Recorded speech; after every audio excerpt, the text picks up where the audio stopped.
Thank you. Your Excellencies, honored guest. I never imagined this day. It wasn't part of my plan. And so when I got invited by Irene, I was very excited. I feel that what China is doing is amazing and a lesson for the rest of the world. And to be able to come here and express my thoughts, at least in a small way, and to sit in the presence of the ambassador was a very exciting thing for me. So I don't know how my talk is going to go, especially when I have to look to the side. But I hope tonight, my inviting me here will be worth it for you. So, can you raise your hand if you feel you're pure Chinese? I thought there would be more pure Chinese here. Okay, next slide. Can you raise your hand if you're a fraction Chinese? Minister Chuck, aren't you supposed to raise your hand?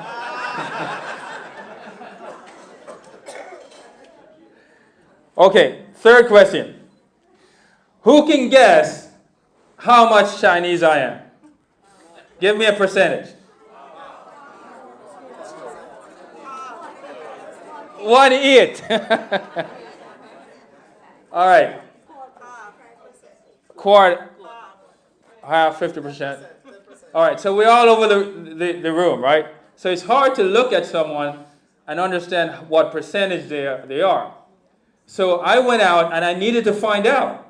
So I did my genealogy test. So I have the results, right? Who believes it's 0? Okay, good. I want to make sure she didn't make a mistake in inviting me. All right, so let's go through. I'm gonna actually show you my result later on. Let's start talking. My Chinese influence.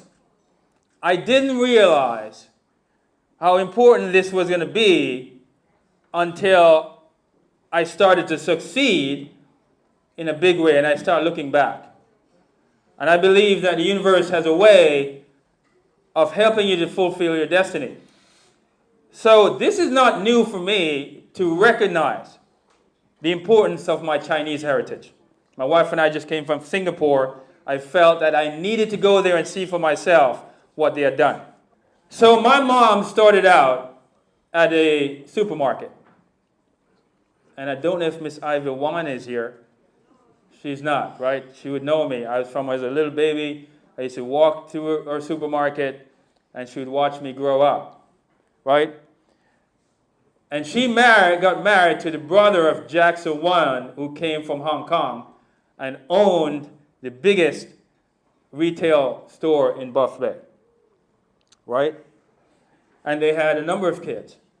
So my mom worked for her the entire career. That was the job that took me to all the heights. Without that job, my mom couldn't take care of me. So I owe it to Miss Ivy Wan and her son, Rana Wan, who unfortunately died. The Liu family lived across the street from Ivy Wan.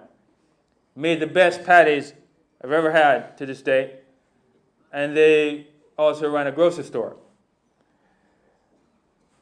Albert Yu, who worked with Mr. Jackson Wan all his life, received the store when Mr. Jackson Wan went back to Hong Kong and his son Wilson went to England. So he inherited that. His kids were my friends and his youngest son was my best friend, Peter Yu. And that was my first exposure to what it means to have a company, to employ people, and to live well. I used to go to their house, and in my house, if you buy 1 tin of Betty milk, that served the entire week. When Peter and I played, and his mom said, "You guys want to drink some Milo?" 1 tin of milk for 2 of you. I said, "This is the life I want to live." The Lee family owned the bakery that fed the town, owned the gas station. My father used to work there. So I heard, because I never knew my father until I was 27 years old. So that family is still there, very prominent. The Young family, their kids were friends of mine, used to be the mechanic, and also used to repair all the broken radios. He had a lot of those. And before I go to Lloyd Chen, what I'm painting for you is the reason Buff Bay was able to sustain itself. So everyone who is thinking China just came here and China is taking over the country, Chinese have already been here a long time building the country.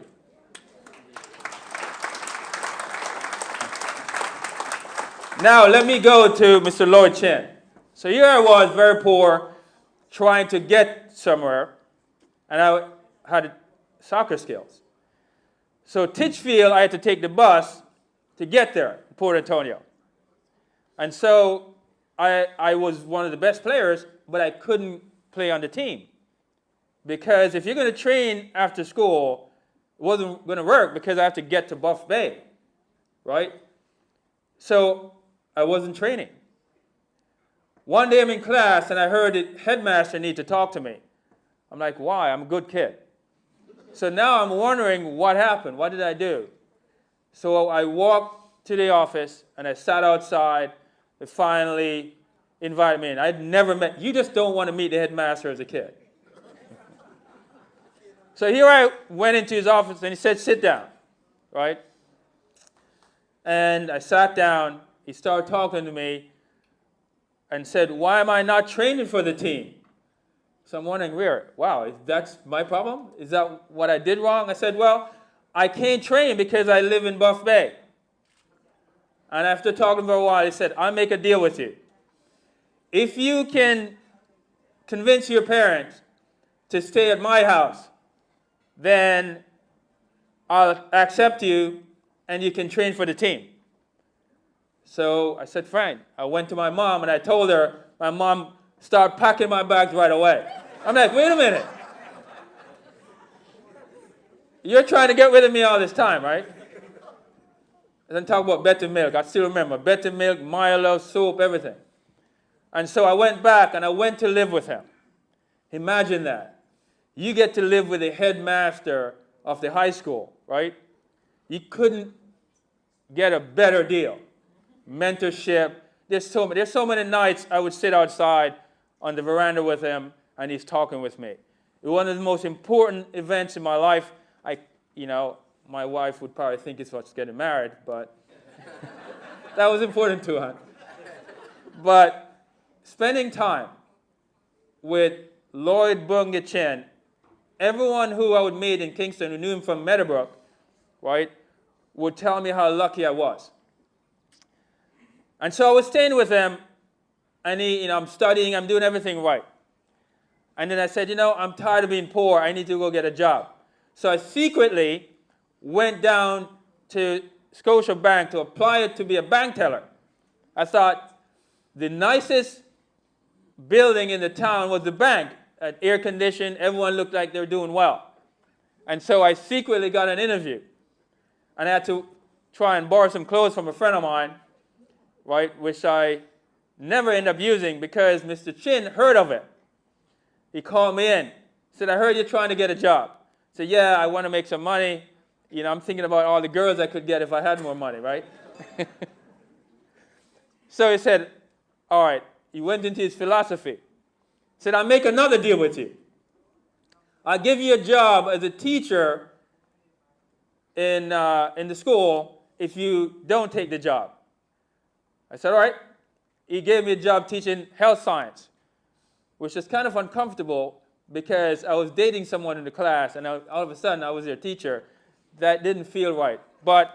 And then it was uncomfortable for me to be sitting among the teachers who were just teaching me. So I was teaching for a few months when I got another call saying the principal wants to talk to you. But this time around I'm a teacher. I figured he's about to fire me, right? So I went in, I said, I have someone on the phone, I'm very excited. I got on the phone and was the head coach for Columbia, and the rest is history, because then I end up leaving and going to the United States. So that's my Chinese influence growing up. And when I got to the United States, my first company, my first investor was Warren Yu, whose parents grew up in Taiwan, and his parents took us to Taiwan, and so that was very important. So I can go on and on about my Chinese influence, but I think you got the idea, right? So let me go into my speech, please. That was just the beginning. Stay with me. I didn't eat dinner, but I want to earn it. Next speech. Now, this is what I'm going to talk about, right? Doesn't matter who we are. And I've talked about what fraction Chinese you are or what other ethnicity you are. And who are we in this room and in this country? And I want to know, where is Jamaica today and why are we where we are? What can we learn from China? And why a new beginning is the end of our current journey. That's what I'm going to talk about.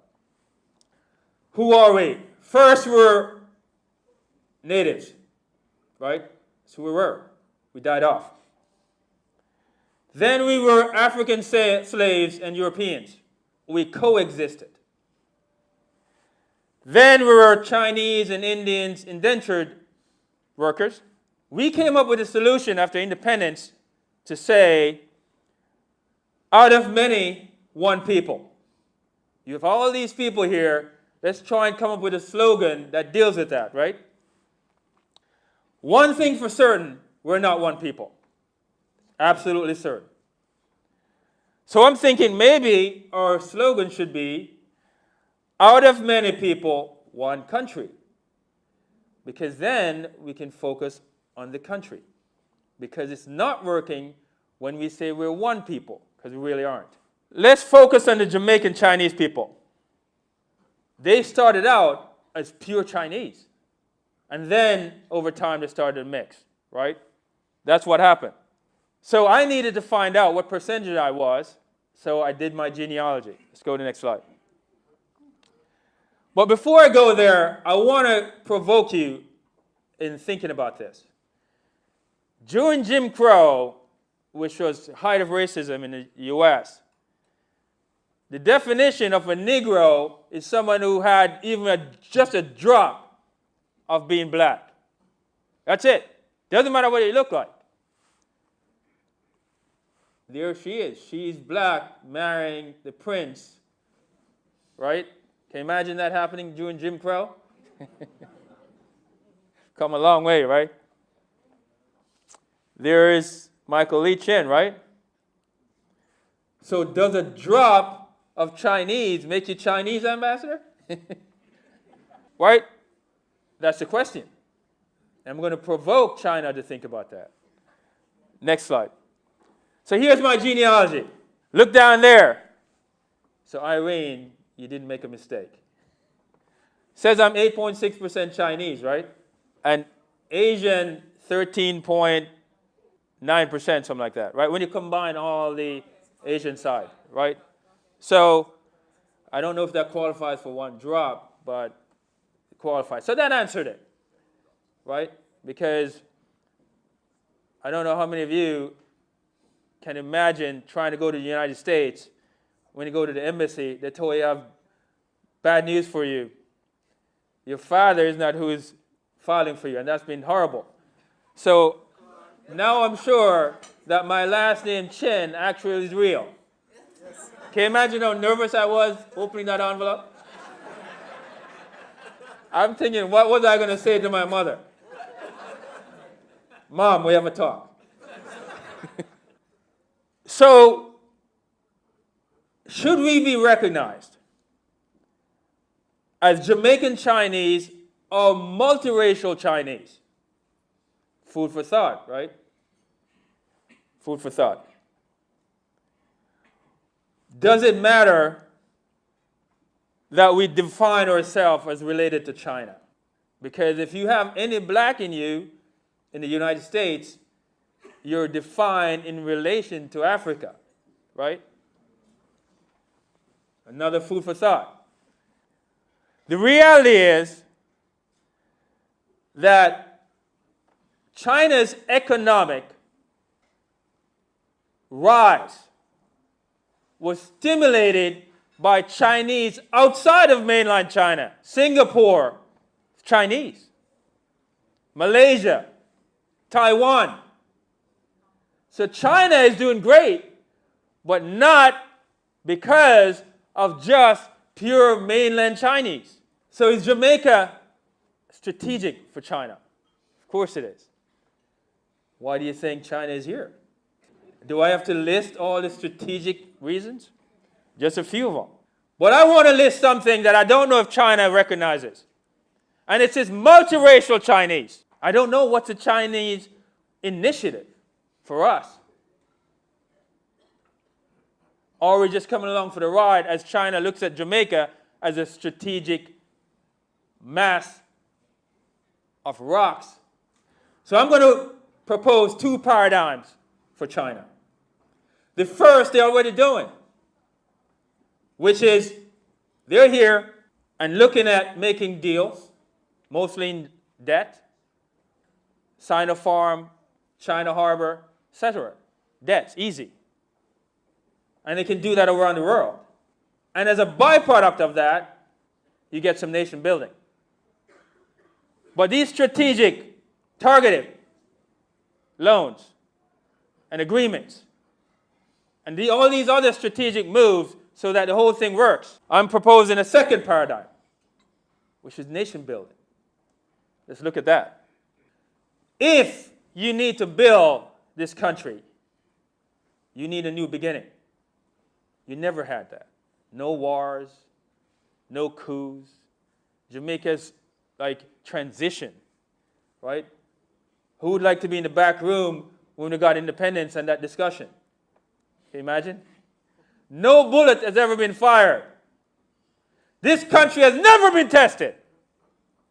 The leadership, never been tested.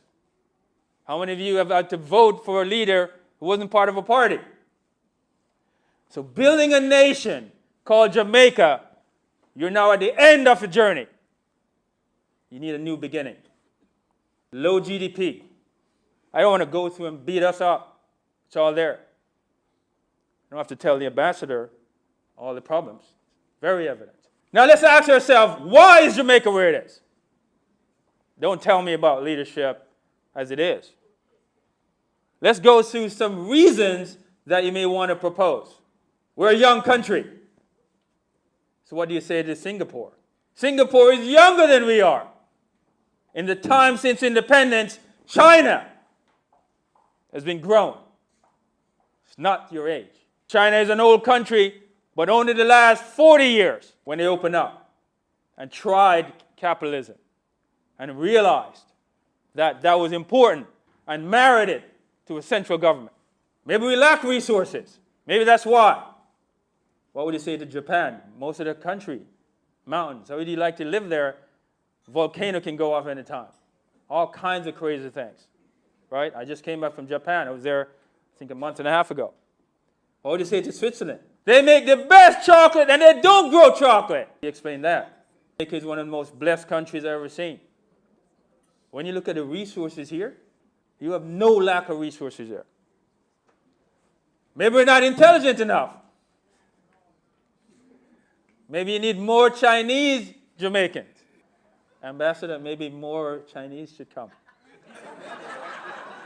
You take Jamaicans out of Jamaica and bring them to the United States and bring them to any country in the world, we are number one.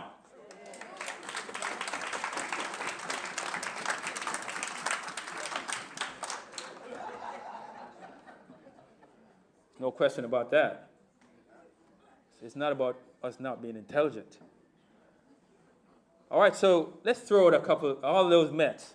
Because we have a certain racial profile, we have many races here. That's not the reason. It's because of our habits and culture. Molded for decades. Unfortunately, we came out of slavery. And that had its baggages. But the universe has a way of having its own plans. All the hundreds of years that China has been at war with its neighbors, different factions. I don't hear them crying about that. Doesn't matter. There are advantages to every situation. How would you like, as black people, to still be in Africa instead of owning all these islands, all these paradise? You cannot complain about anything because of your race when you own these beautiful islands. Imagine being in Africa and having to get a ticket all the way to Jamaica. It's not about race.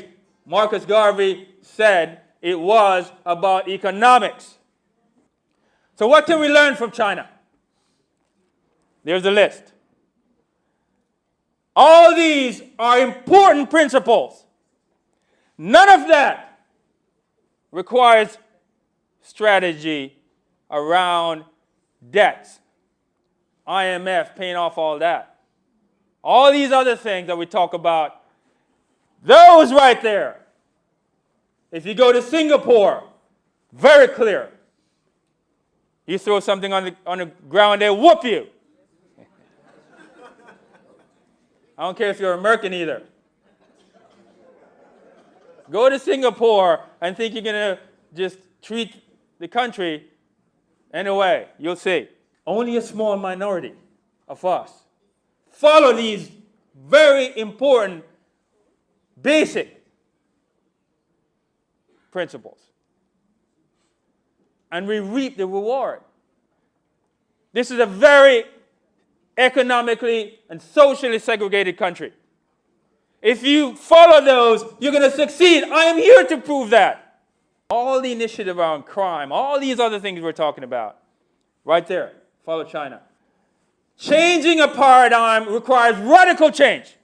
When China went from communism to trying capitalism, they tried out a very small area, and from there they learned from the bottom up.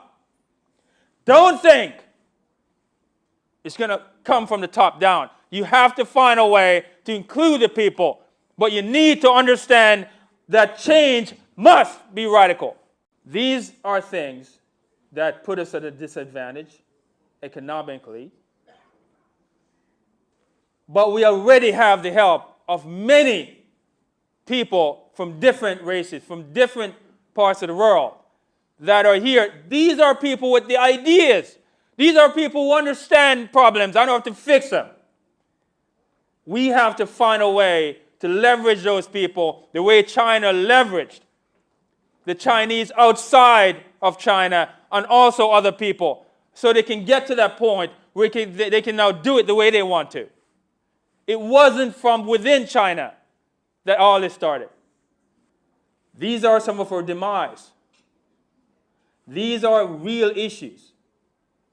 I need to talk about something medical because I'm a doctor. A sick society and a healthy business are hardly compatible. That's by Drucker. Very important book, The Essentials of Drucker. A sick society will retaliate if the medicine is bitter. And that's hard for leaders to do because it's bitter medicine. But society will retaliate with the medicine. But if you don't do the right thing, they're going to retaliate down the line. That's what happened in a sick society. You ignore problems, they don't go away. A healthy country cannot exist with a sick society. It's not about the debt. It's not about all the things that are ailing us. The society is sick. You fix that. If the society is sick, the people are sick. The leaders come from the people. So you make your own conclusion before I'm up here. And the only thing I hear tomorrow is what I said about leaders. The businesses are going to be sick. So your stock market is going up. The junior stock market is killing it. And you're thinking that's great. But if you're supposed to grow to 7 feet and you make it to 4, you're still a human being because you didn't have the nutrition. You have all kind of sickness, all kind of bone problems. Every institution in a sick society will bear the symptoms. And anyone, anything that comes in contact with a sick society run the risk of being infected. So we're lucky that the Chinese are even here. I'm telling you, tomorrow, one of these murderers go crazy. That's a problem. That's how you get infected. And it's not just crime, but many other things. You're trying to run a business and trying to find the human capital that is sick. Your business is sick. Open a hospital. Beautiful building, metal, all that. How are you going to run it in a sick society? The Chinese are the best merchandisers in the world. Why can't we reproduce what China did, but on a small scale? That's the paradigm. Follow success, and you'll get the results. If China were to think about paradigm number 2, which is to not just give debt and all those things, but to think about how do you build this country and make it a prototype and replicate that. Who saw Black Panther? How would you like to be Wakanda? Build a prototype, because China did that. China didn't just open up China to every province doing capitalism. You got to start small. And as China go around the world and play the card of working with the governments and working to try and make deals and looking at how the resources can then be managed, that strategy, I don't have to go through all the risk with that. Build a nation. Prove it. Hold it up to the world. Replicate it. Ultimately, it's leadership. It's job to convert changes into innovation. You must change. You must innovate. Social change must become social innovation. Educational change must become educational innovation. Not just getting kids to school and teaching them to a test. Innovate. Technology change must go towards technology innovation. Jamaica needs one successful app. So why aren't we investing in technology? Just went to South Korea. Samsung accounts for over 10% of the GDP of that country. Started by one guy as a small trading post. If you think we should invest in all the old industries, are you going to catch up? Good luck. Technology is the great equalizer today. And if you don't understand all that, how do you get in the race? I'd like to thank my wife for making it down. I'd like to thank you for giving me the opportunity to thank you again, Ambassador Irene. Thank you very much for listening. Thank you.